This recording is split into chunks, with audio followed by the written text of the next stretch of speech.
can be serene, gentle and innocuous, but it's also powerful and relentless, and was the initial driving force behind the Industrial Revolution in Britain.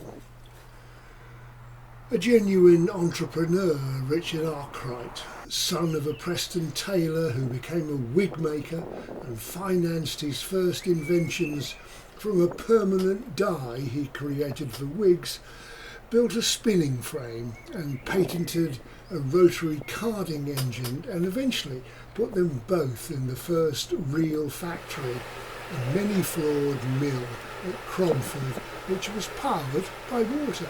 Arkwright combined water power, machinery, semi-skilled labour and the new raw material of cotton to create mass-produced yarn.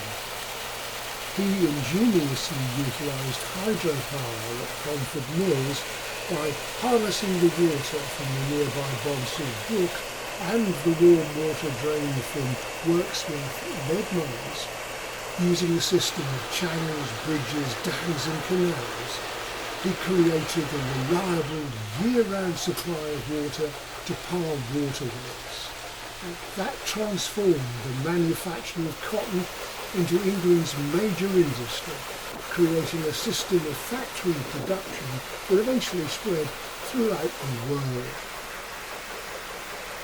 The original water-powered system at Cromford Mills has been reinstated in recent years. A new water wheel was installed on the same site as Arkwright's second wheel, making use of the same water source to turn it. Now, this project not only pays homage to the site's historical significance, but also serves as a sustainable energy source for the mill.